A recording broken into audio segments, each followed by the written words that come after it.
Good morning, good afternoon, good evening, and good night. We're here on the cool table in the cut with no tourists.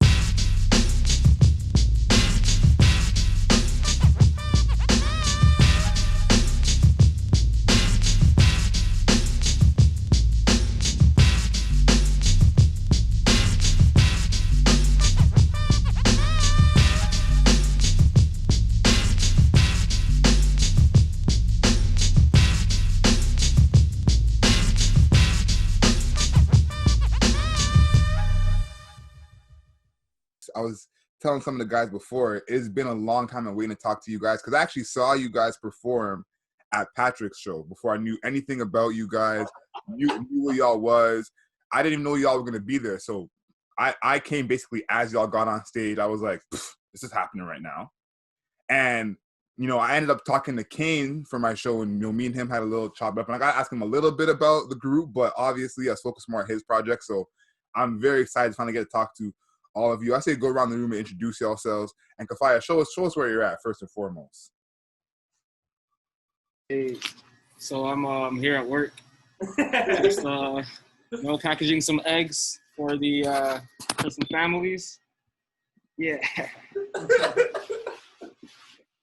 All right. Oh yeah, but my name's Kafaya. I'm Abdullah. Lando. Universes. James Weston. And the man in the bottom is silent. We have Dilo, Avery. Just hanging out. Yeah, I'm happy that we finally got to talk because I think you guys are like criminally underrated. That's first and foremost. Since I've seen you guys perform, I was like, okay, this is real. That's how I judge an artist personally, because you could tell who's ready and who's not ready by when it's time to perform. Anyone can kind of hit a lick in the studio. I feel like if you surround yourself with the right people, you could hit a lick in the studio. But when it comes to performing, if you don't got it, you don't got it. So tell me, I guess, how you guys came together, because there's a bunch of different kind of solo careers here coinciding outside of Notorious. So how did you guys come together? Who was the originator? Abdullah, you could start. How did this group come together? I think it was at the start of 2019. We had just kind of moved into this new studio space here where we're at now, and a bunch of us had just kind of started linking up to make music together. There was no real intention of making a group or anything. It was just so many of us were coming through to cook up in this one place, and me and Uni here were just kind of like the producers on the spot for most of these guys. We had just met Lando at the time. Me and Kafaya were working together. Uni and Weston were working together already. I don't know how we met Canes and Dilo, but they kind of came along at some point too. And then we were just cooking for a really long time. And I think initially we wanted to make this just sort of like a one-off mixtape, where it was just going to be a collective mixtape of me and Uni's beats featuring all of these guys on the vocals and stuff. And then at some point it became this kind of group, and we've just been kind of doing this Notorious thing ever since, maybe almost 2 years now. Yeah, man's got finessed into this group, yo. Yeah, kind of. I was here recording, and then he's like, yo, there's this song. Someone's on it. I was like, oh, other people recording it? He's like, yeah. He's like, yo, you want to put a verse? And I put a verse, and someone else put a verse. And then they're like, yeah, yo, you want to make a tape? I'm like, all right. And out of nowhere, it's like, yo, want to start a group? So I was just like, so it just happened like. No Tourist was initially the name of the project, right? Yeah, exactly. There was this mentality that nobody really wanted people who were just kind of in it for the show of it. Nobody was in it for the glamour of it or whatever. Yeah. Man's would come in and waste Uni's time, and Uni's like, yo, I'm done. Like, they pull up to the studio and then fool around. And he's like, yo, what is this nonsense? Like, I'm not trying to be here trying to track someone who's just going to go up and be like one fish, two fish. Foolishness. But yeah. So he put up a sign on the door that said no tourists. That's fly. That's kind of how it got its name. Yeah. But yeah, it was just it was such a mess having all these songs that were unfinished with a whole bunch of artists on it, being like, yo, who gets what, dog? Picking which song. So I think at that moment we realized that this had to be some kind of group tape or something like that, and then eventually became into what it is now. Yeah, I thought it was interesting because it's a group of so many of y'all, and like a lot of times when there's so many in the group, there's that one person that stands out that's like the hot spitter, and then there's a couple complimentary guys. But when I first came onto music, I was like all y'all spitting, which is like most times people don't want to be in a group where everybody can spit and everyone's talented. It's like, okay, I want to have my ego. I don't want to be outshined by this person. So I thought it was interesting that it's mad at y'all and y'all still wanted to come together and rock like that. But who would you say is the person who's always the first to get on the mic? Like whenever someone plays a beat, who's the first person that kind of goes in the booth right away? It honestly depends, because for a while, I feel like there's stretches of one person just being the first up. Like there was probably like a few tracks in a row where it was Lando. There's a few tracks in a row where it's Kafaya. Some of it was Weston. Like it really depends. Yeah. Like Kane's, Lando. like It's Kane's Lando. start off. Huh? It's Lando still. I feel like Lando's had the longest stretch of just being the first one. Probably the longest stretch. No, but like it switches. Like I feel like sometimes like I'll feel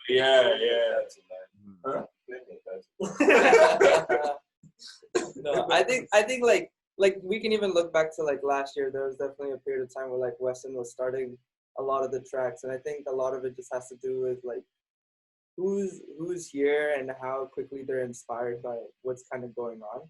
Mm-hmm. Because regardless of if people are available or not, things can kind of float around for a bit, and maybe sometimes people get inspired by somebody else jumping on the track first. But yeah, like recently it's been a lot of Lando and Kafaya. Because yo, my verses be stupid short. Because That's also like, you're cheating half the time. I'm not trying to forget my lyrics on stage because we're making so many tracks. So I'm like, yo, I have this brief little area, so it don't matter. Facts. And it's mad at y'all too. Like, you know what I'm saying? Yeah. Not everyone could do a 32. Yeah, exactly. Well, Weston We want more than 8. Weston doesn't have a problem with giving you a 32. You might get a 64. Yeah, give you 64. No. Be lucky if I give an 8. It's definitely like we don't really get too much of an opportunity to have all of us in the room together when we're making music. So the process is a little, I don't want to say disjointed, but like split up in terms of like the order of operations. Whenever like the few times that everybody is in the room together, it's sick because then you get to see the competitive spirit come out of these guys, whether it's us making beats or them like trying to write verses. And then like there's a fire, there's like a real incentive to like jump on whatever's going on. Because there's like a low-key competition, I think, with me, Wes, and Keynes. Yeah, like sure. there's a point where it's like mans were kind of scared to start tracks because then the next man would hear the verse and make a better verse than that one. Yeah, nobody wanted to start. Yeah, no, there's a point where no one wanted to start a song because then the next verse was always harder than the last one. So we're like, yo, nah. I started the last song, and the next man started. I rock with y'all for that because I come from the remix era. Like I'm from the LimeWire time where you just type in remix and see what comes up. You know what I'm saying? So I rock with that competitive energy on the tracks because a group like the Migos, like I like the Migos, but it's like they ain't trying to kill each other on the tracks. It's more like we just in this together, trying to make a vibe. And I like that y'all be going in trying to kill each other like on tracks. And then talk about Dumbo because Dumbo is a crazy, crazy, crazy song. And Dumbo has that kind of UK drill vibe that I know you guys rock with heavy. What made Dumbo stand out, I guess, so much from the other tracks that y'all recorded in terms of putting it on Guerilla? Because Dumbo is like, again, as soon as that beat starts, and I feel like Dumbo is one of those tracks where it might have been like one person, I'm gonna beat him on this verse, I'm gonna beat him on this verse. Because that's what it feels like from the outside, me listening to it. What made Dumbo stand out from the other songs that y'all recorded in terms of being the song y'all put on Guerilla? It's one of those things. I think it's just like everything just fell into place, right? It was such a unconscious thing. Because I remember Lando went first, did his first verse, and we were just like, whatever. We got a lot of demos like this. Then I remember we recorded Kane's, and I took the first like Kane's part, the Dumbo idiot part, and put it again after his verse finished. And I was like, oh shit, I think we got something. That's when the first time I was like, oh shit, I think there's something here. I remember I didn't even track because it was on my laptop, but I don't even think I tracked Kafaya's part. And I came in like 2 days later and Kafaya put his shit down. I was like, oh, word. This is crazy. Like, this is nuts. And that's when it really started. And then D-Lo went on it and like took it to a whole nother level because he's usually not rapping. So it was just one of those things like we didn't even consciously. I don't even think anybody was like consciously like, yo, I'm trying to kill somebody. So it just happened so fast and like everything fell into place. Because the only reason I have 2 verses is because me and Canes were gonna go back to back on the track, and then Kafaya heard it and just hopped on. And we're like, whoa, oh shit, this this is sick. I'm like, continue. But yeah, it was just so organic and like how it happened. D-Lo's part especially was where I was like, yo, what? Because I had never heard D-Lo like rap like that. So when this man just comes on talking about Dumbo, idiot, I was just like, that's crazy. Like I didn't hear that before. So that was definitely like a highlight for me when I heard that. I'm like, I'm stoked. Yeah, when D-Lo gets in his rapping bag, it's a joke. He's like, yeah, you guys think you're rappers? I'm like, no, I'm sorry, you guys. Damn, yeah. I feel that. I want to talk about like I guess that sound that y'all have that I've heard it compared to again like a UK drill type sound. Like who are the people that y'all rock with who I guess make the sound that you guys like that you think is of that ilk, that UK sound? Because I never thought of that. When I heard it, I was just like, I don't know, I just thought it was tough. I didn't really think like they're mimicking a sound or it sounds like this. But I know y'all rock with that music. So who over there do y'all rock or do y'all listen to that, you might have influenced that sound? But I just hear that a lot and see that a lot when people talk about your project. Yo, Georgia Smith. Shout out when to we were in the stew initially, we were listening to Blue Lights, and it just like Peter was like, I gotta sample this. Nice. I feel like some of it, like some of the UK drill stuff was like a little, because we weren't going in like we're gonna make a UK drill track. It's just kind of like just absorbing influences like Hetty, Geezer, the guy who produced Dumbo with me. He listens to a lot. Like we call him the grime minister. Minister. So like he brought a lot of that like just random. I can't even think off the top of my head. Yeah, because they've been listening. Like he's the one who plays it all the time in the crib, and I hear it, and I'm like, oh, that flow's tough. And like our videographer, he listens to UK mans too, like novelist, Kano, mans like that. And to be honest, I was just like, I grew up in Jamaica, so I was just like, let me throw that in there. Like I was trying to rap it like the Jamaican Toronto man kind of thing. I wasn't even really thinking UK, because I was just like, it just happened to sound like that.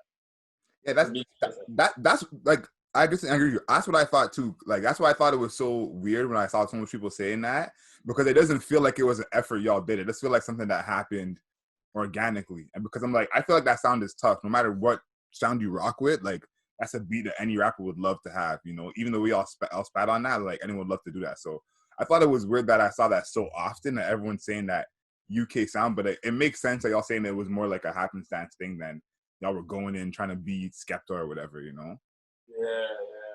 I mean, I think like Guerilla is a really like small example of the type of music that we make in regards to like all the different types of genres that we dive into. So making something like a Dumbo beat, I don't think necessarily comes with the idea of doing something UK like, but it's just like we listen to so much stuff that at some point we do make things like that. But I think they have a distinctly Toronto spin on them, given the performances that everyone has on the song. And an international vibe too, because like me and Kafaya come from Yan, Canes is from Congo, D-Lo's from Niger, So it's one of those like all the influence. We have like songs that might sound a little bit Afro sometimes. It's a melting pot. You never know what you're gonna get depending on who starts a track or what the beat sounds like, and that's why I love like the dynamic we have. You might even hear jazz because like Wes is classic playing in piano. That guy's nice with it on there. Yeah. It's like y'all leading me, because that's kind of where I want to head next. Is like when I talked to Canes and we talked about, and then most of the time we talked about No Tourist was mostly off camera because we were chopping up for a few hours, and he was talking about the like all the different music you guys make and explaining and everything. So when I heard Guerilla, I was like, what was the idea to that 3-pack, have it sound like that, be that sound? Because I feel like it's fire, but people probably won't get the full scope of what y'all are capable of from that 3-pack. So talk about putting that 3-pack out and being like, you know, this is what y'all gonna get for now. You know, we have more in the stash. I think we originally planned at the beginning of 2020 to drop. We're just gonna like, yo, let's drop some hard shit. Mm-hmm. And hard-ish. Sorry. All good. And we're like thinking, and we were kind of looking through the songs we had, and the pandemic kind of messed up our timing on a lot of stuff. Yeah. Just because like you can't get people in the room. It's been the challenge of making music this whole year is like we can't have everybody in the room to get like verses and stuff. So, and we kind of like slowly worked away on it. And those songs kind of just came out as the standout 3 that were like, you know, these go really well together. Like, we just want to like sock people in the face with these tracks. Mm-hmm. And it's just kind of like get people's, because I think Dumbo, like, that's an easy song for people to like see. And then once we kind of have the hook in the fish, people are going to come and check out like, oh, these guys make jazz, these guys make pop, these guys make Afro beats. Like, really, like, people are down to see like the full scope of what we do. Yeah, like the last thing we want to do is get pigeonholed or like typecast as like, oh, these UK type rappers, or like we just do like aggressive music. Like, Yeah. so it was one of those where usually what was planned is like a few songs that fit a certain vibe will come out together. You know, just to show people how diverse it is. Like, I don't really think it's ever like contrived when we make a song. Like, we'll just be feeling a different mood. So like, someone will just be like, "Yo, I want to make some pop stuff," and I'm like, "I say let's make some pop music." So next day it could be like, "Oh, let's make something hard." Next day let's make a dance track. Like, it's all very kind of effortless and natural. So it's not even like we're trying to be diverse with our sound. It's just, that's what happens when you have like so many people that have so many varying styles and abilities and stuff in a room together cooking up. Yeah, because Few the Mans usually be singing, and like sometimes they'll rap. Like Kafia's a singer first. No, you're a singer first. R&B Lando is a different level. Like, it's ridiculous. Keep that on the raps. I'm an MC. Nah, and I rock with y'all for that reason, because I feel that it's more natural. You know, I like on a different part that I host, talk about people on their albums where they like go out of their way to make it seem like they're different, and they want to like show everyone they could do a different sound when they actually can't. And it's a special group of people that you just naturally have all those influences of what you listen to, what you're into, and how they affect your music. So I felt like that was y'all. So that's why I wanted to ask that, because I was like, from what I knew about y'all before Guerilla, I was surprised that Guerilla was what y'all put out. But I listen, we're all living this Corona stuff, so we know how the game goes. Now, I asked Kafai this earlier, and I want to ask y'all this, because by the time this comes out, this may be happening for everyone, but who's taking the vaccine? Take a vaccine. You're taking it? Yeah. Kafia's back in the way. Kafai is iffy. Kafai is iffy. Okay. Yeah, I want to. What about you? I think I may not have a choice. Okay, fair. I may not have a choice, but I'm iffy. I don't mind taking it, but I don't want to take it first. I'd rather get a little wave. That's fair. I hear that. Like, I hear that perspective. Makes sense. I don't want to be the first in line. Yeah, They're going to tell the old people first. So Yeah, exactly. Yeah. It'll be a few months till we get it. Right? There's gonna be the super frontline workers and like the elderly, right? Mm-hmm. Yeah. And that's the thing too, is like I think what's gonna happen is gonna be so many of us taking it that whoever's not taking it is gonna be in the minority. Because right now there's stats that saying 2/3 of Canadians don't want the vaccine and 1/3 do want the vaccine. But I just think that once the vaccine is actually out here, you know, work is gonna say you can't pull up if you ain't got the vaccine, or you can't. I feel like what's gonna happen, and me and Kane's literally had this conversation yesterday. They're not going to they're obviously not gonna mandate it, but certain places will probably want to see proof of vaccination before you're allowed to even go. So kind of like if you want to fully integrate, you're kind of gonna be expected to have been vaccinated. I think it'll probably be like that. That's what I think too, and I feel like or like a negative test. I'm just trying to go back to shows, man. I want to go back to performing. Yeah, that's what I hope so. I just hope that this goes smooth and we can all get back, because it's like like every day, every week, a new venue is shutting down, a new restaurant is shutting down. There's whole blocks that are just like dead right now, and it's like the only thing I'm seeing pop up is dispensaries, and I'm like, bro, there's and I'm like, listen, there's no shortage on Kush, like, you know what I'm saying? We don't like we're getting Kush, we need to get Kush. We don't need more dispensaries for that, you know. So it's like, I feel you. I really hope that it goes well and we could all like kind of be back, you know, to how things were before. I want to talk about the festival that you guys are, and that's tonight, correct? Yeah, tomorrow. There we go, tomorrow. You guys being like such a, you know, big group of so much people, how do you like prepare for something like this as like an online performance? Like what, this being so many of y'all, because I feel like people who are just them on their ones, acoustic performance, they kind of have the advantage in that sense where, you know, it's just them and they can really rock with that. How do you guys prepare for that? Orlando? You're the one performing. Yeah, you are the one. I guess it's kind of an all hands on deck thing. Like if you're good, like, because I've like been getting tested just to like make sure, because I'm like moving to, like, I go to work and whatnot. But like once mans are good, like we have so many tracks where not everybody necessarily is on there. So if we have at least 3 people, we're like, yo, we can make something work out of this. Or like we can play the audio from someone. Or sometimes like Wes used to perform like certain mans' parts if they weren't present. So it's like we'd have to like work around in that regard. But for the most part, some of the songs we're doing are like songs like 3 or 4 people are on. So and it still works because it's still notorious. Like it's the other 5 performers, and like, yeah. Big shout out to our videographer and creative director Kevin Kudu, bro. He's like super hands on deck every time it comes to like doing any sort of like, you know, filming type things, especially for this online performance, because we had to kind of like arrange everything behind the scenes first and then submit it. So like, you know, he's super quick, he's super on the fly with like everything that needs to be done, and he's always on board to like, you know. Yeah, that guy's always on go. He's always down to take up the challenge, and like that's the other thing that we benefit from. Like we might be such a large group, but like so many people are versed in so many things. Like someone can be like graphic design, video editing, and whatnot. So having someone on our team who can do that immediately, like we can increase the production value of like a low live performance, you know, make it look nice and whatnot, because we're afforded certain things like for essentially free. And we definitely have people like that, you know, you guys don't necessarily get a chance to see, helping us behind the scenes too, which is like a really big part of everything that we do. You might see the 5 guys on stage, you might get to see the 2 producers, but there's like a handful of other people. Yeah, you might get to see the producers even if you're lucky, you know. But like there's a handful of other people that do help us a lot in the background. So it really does take a village, you know. Yeah, I feel for that, because like, again, I'm lucky to have seen you guys before Corona happened. So it's like me knowing what that's like in person, I kind of feel a little bit of pain for everyone who only gets to see the online performance.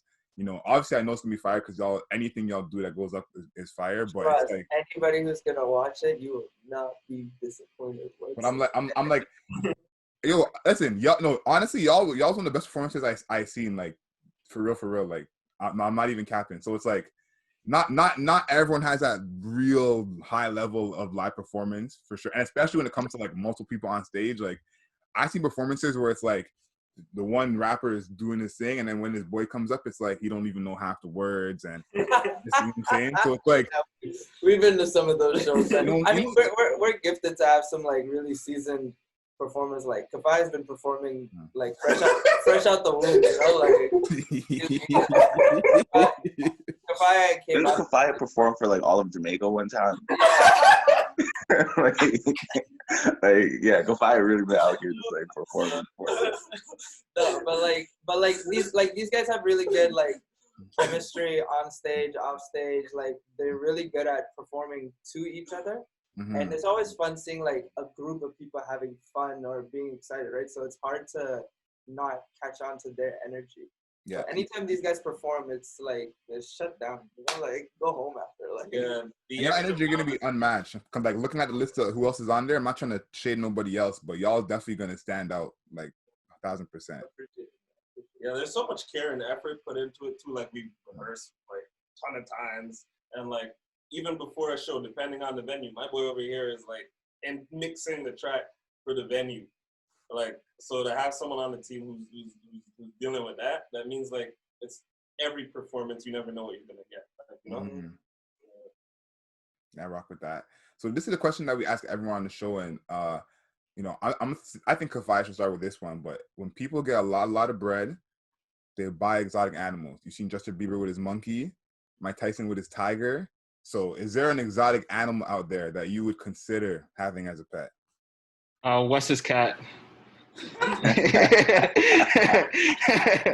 shit looks like a Pokemon, man. It's crazy. It's crazy. He's like a Maine Coon. So he kind of looks like a lynx. Oh, jeez. Yeah, it's pretty fire. That's a good choice, Kafaya.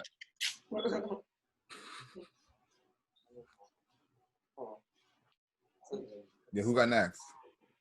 What do you get? I can't really think of one off rips though. Like Exotic animal? Wait, have y'all ever heard of a serval cat? Yeah, those are crazy. Bro, it's like a cousin of a cheetah. So it's like long and like slender like, but like not as big as a cheetah, like not as like thick as a cheetah. I'd get something like that. Those are crazy. Serval cats, they're like wild. You could crossbreed it with a house cat, and then it's called a Savannah cat. And then there's like tiers. You can, like there's like Savannah F1, Savannah F2, depending on like Pokemon, man. Yeah, I mean, I've already done my research. I've already prepped to like before I get the bag to like procure this animal. So like yeah, I go with a serval or a Savannah cat. I'm blessed with animals. Yeah, I'm good on that. I don't need to know exotic pet. Nigga got allergies. This guy got allergies, bro. To cats, yeah. I'm a big cats. cat guy, bro. I love cats. I don't know if I get exotic animals. Maybe I'd get like a flying squirrel or something. That'd be sick. Just call it from Flying squirrel. Yo, reach, dog. No, I'd get bear cats.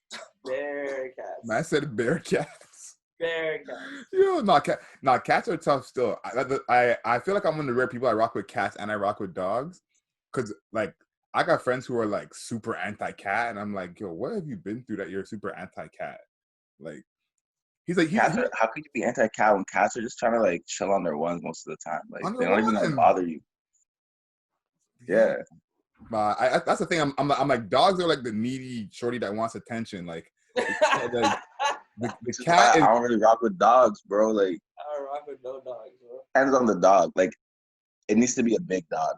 It can't be like a little like. No offense to other like little dog owners, but I don't want like a Chihuahua that could get like beat up by a hamster. Like I want. That's a rat. A Chihuahua's a rat. Weston, you do have like low-key small dog energy. I have small dog energy. You have That's like crazy. first dog energy. That's crazy. Yo, that's crazy. You know those big dogs, the bull mastiffs or whatnot? That's what this guy looks like. No, he looks like he'd have a Bichon Frise in a purse. Oh my That's god! Wow! Extremely That's exotic. crazy. Wow! You get the leather jacket on, the little poofy dog in the purse. The man said small dog energy. That's funny. That's funny. You give me something French, like Timothée. This is another one we've been asking everyone because Corona's kind of hit everyone the same. But what's been your favorite part of quarantine? Whether it's been spending time with someone you wouldn't have otherwise, or learning a new skill. What's been your favorite part? Having to see people I don't want to see ever is Facts. telling people that they can't come to the crib is unbelievable. It's alhamdulillah. Like at the start of the lockdown, I'm such a strange person because I just moved to the city at this midway through the lockdown with the fire, right? But driving through young Dundas and seeing it empty except for just Bucksies was surprisingly really nice. Relaxing? It was relaxing. There was nobody around. You can finesse parking anywhere. Like it was a breeze. Now it's like, people are a little over it, so they're kind of resuming regular activities, even though things are a little up in the air. But the fact that nobody was around for the first little bit was. Yeah, not working, not having to do a day job, like for the first 2 months. Wow, I'm looking really white in this light. Not having to do a day job for like 2 months that was blessed. Just being able to focus on music and like take some time off and relax, definitely blessed. Best thing about quarantine. I sound kind of sentimental, but I haven't been in my crib since like I was 18. Like I've obviously like visited, but I haven't like lived at home since like the moment I finished like high school and went off to university. So like just coming back home during the whole quarantine and pandemic and all that kind of stuff, that was pretty cool. I haven't been here for extended periods like that in a minute. So I was actually cool with that. For me, it's been like the time I've had with like myself for like inward reflection. Because usually I felt like I was always on the go, like whether it be at work or at the school, and like I didn't really like those would be distractions from like whatever is going on with me personally. So I felt like it was a good time for me to like just look inwards a bit, take a break, and like learn more about myself that I didn't know about before. I rock with that. Kafai, you got an answer, or are you too busy working? The first lockdown, I was living back home, and I had a room with no window, and I was living with my parents, and I was balling up, and they were like, "Why are you balling up?" And I was like, "Yo, well now I live downtown with the homies, and we make music all the time, and I'm always balling up." That's how that wants to be balling. You're like, hoops and now balling up, eh? No, that's a fire answer. But I rock with all your answers because I feel like that's the thing. The quarantine obviously is whack. Coronavirus is whack. But like, even like Wes was saying, like me, I ain't been home like at my parents' crib in how long. So the first like 3 or 4 months when I was here, I was just like happy to be with my bros, hug my mom every day. Like, that was just so cool to have that experience. So it's like, obviously we all wish could go back because I think for all of us, that's like where the money's made. That's the most exciting stuff happening is like being able to go out and be with people. But there is a little bit of positive that's coming from this whole coronavirus thing. This is gonna be the last one. We do a segment on the radio show called Wednesday Wisdom. Our boy Brandon Gibbs has a motivational quote or saying that he goes through every week, just trying to keep everyone positive, throughout the day. You guys can each go one by one, and I want to start with Kafaya on this one. Is there like something that you keep in mind that kind of keeps you going when you're feeling low, or that you tell to other people when they're having problems?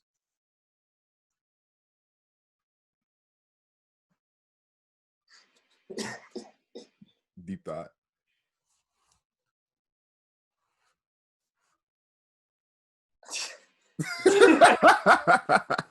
All right, we'll come back to you. Just keep swimming, Dory.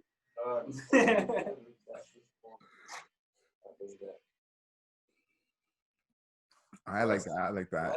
Do you have any soothing advice? I'm fueled by negativity, so I'm the wrong person to ask. Yeah. What's the type of guy that you gotta tell him like, this is pathetic? Like, what are you doing? I like turn up. Yeah. I would say, yo, hit this thing and relax for a second. Mine is, I don't know, it's this old book that I used to, like, I saw this quote in when I was a kid in Jamaica. And it's like, the heights of great men reached and kept were not attained by sudden flight, but they while their companions slept. Upwards through the night. Is that just like a Jamaican thing? Yeah. My mom tells me that all the time. All the time. Yeah, that's a thing. It's a lake up, eh? Everyone's from Yard. Oh my God. Yeah, it's just one of those where like you gotta put in the work, Because other people are working while you're not working. Exactly. Yeah. I like that one a lot for sure. That the thing with these like motivational quotes is like, I feel like it's not one size fits all. Like you're saying, like you're fueled by negativity sometimes. Some people are different. It really is like that because it's like sometimes you need to tell yourself that you're trash for you to do well. Like that's really like some people are really like that. So it's like, you got to kind of tailor what it is to each person. This is the last question that I feel like I need to ask y'all. Are y'all blunts or papers? Antsy. Right now, we are papers. We have been. That is a convert. We have been. Speak for yourself. We have been 5 woods a day for 3 summers straight for too long, my friend. Oh, Talking about himself. Yeah, I think we're team papers overall. Yeah, we're team papers for sure, right? Okay. I'm Yeah, trying to get you guys to Not team small papers. one, no? I just converted too, so I feel you. I was also like literally it would be to the level where it's like someone have papers or a spliff, and I'm like, I'm cool. Like I'll just not ball up. That's commitment. I feel you. It'd be like that sometimes. It'd be like that sometimes for sure. Sometimes you just gotta be the guy who pulls up with the wood everywhere. That's what it is. Yo. If you're committed, you'll fight for the cause. That's it. Massive fight for the cause. Facts. Gotta always have that pack on you. Always. Nice. Don't lack. Shout out to Gino. I want to thank you guys for joining us on the Cool Table and being a part of the In the Cut series. This is season 2. I want to give a big shout out to Kafaya, who has been working this entire interview and just doing this thing. So I don't give Egas. big shout out to Kafaya. It's your first time listening to the Cool Table and In the Cut. Please make sure you subscribe to us on Spotify and Apple Podcasts. Make sure you subscribe to us on YouTube as well as the Cool Table Live on YouTube. Leave us a rating on Apple Podcasts, 5 stars, not a single star less. And of course, until next time, know yourself, know your worth.